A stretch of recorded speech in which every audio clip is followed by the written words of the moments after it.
says live, but nobody's watching.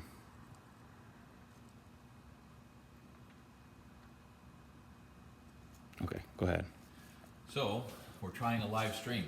I did one of these last summer, and I'd be lying if I said it was getting any easier. This is more than a little nerve-wracking. But I have 3 things to announce, 3 things to share. And I'm going to show you what we have just installed in the shop last week. Check this out.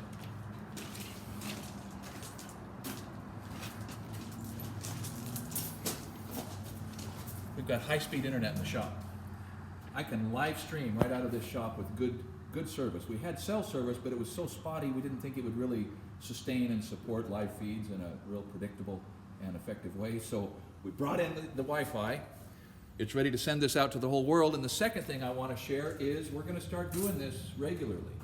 Weekly, I hope, if my heart will take it, and I think my heart will take it. And we're primarily going to use this as a forum for answering questions. Questions about the spec house, questions about blacksmithing, questions about the channel, questions about whatever questions you might have that I can sort of parse through and decide which ones would be of interest to the widest possible audience. So there's going to be that. There's going to be Wi-Fi in the shop and live streams regularly. Let me backfill that a little bit. Part of the reason for doing that, as you probably know, is that Nathan lives in Mesa. And so he comes up here about every month, every 6 weeks, and we film a bunch of content. But we want to upload more, and he's got a big project about to start in Mesa that's going to kind of tie him up.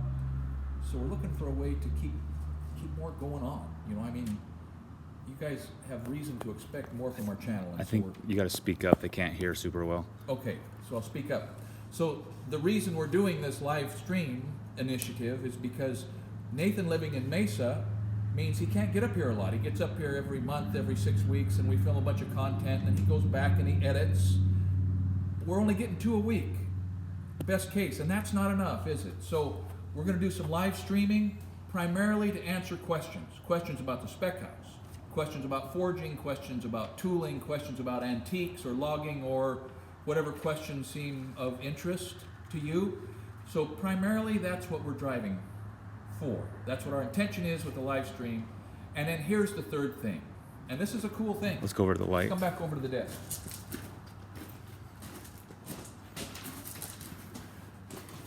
So I've talked to you a lot about my friends. Well, there's a fellow who's been a friend of my dad's, Dale Nelson, good old boy.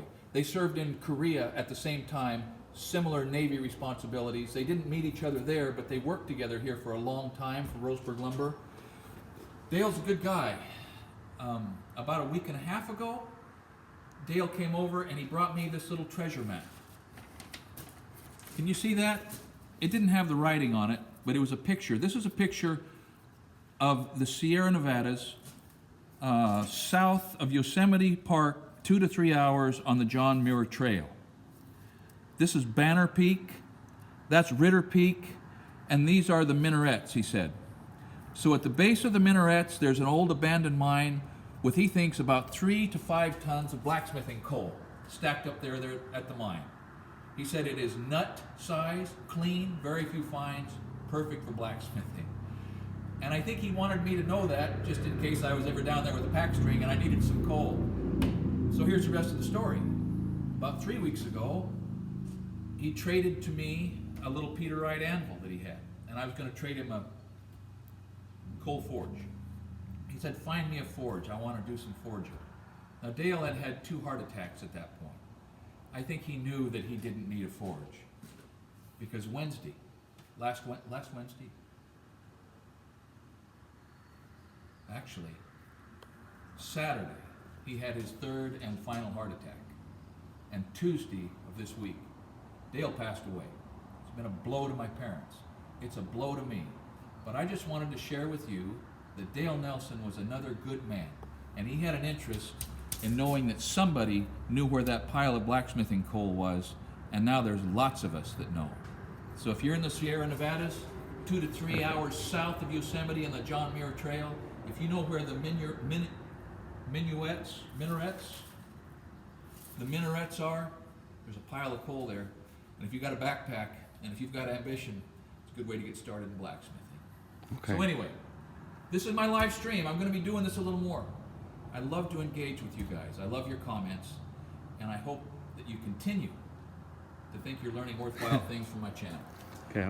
They're criticizing me because I'm kind of shaking the camera here, so trying to think here. Hold on.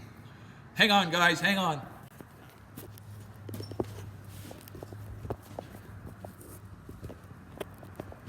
Maybe that's a better way. In any case, Yeah. maybe just sign off. Are we still live? So anyway, as with everything else related to social media, our learning curve is vertical.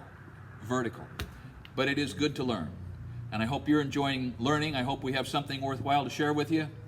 We'll be taking your questions and trying to answer them. So I'm signing off. But in the meantime, do some good work, will you? Thanks for watching.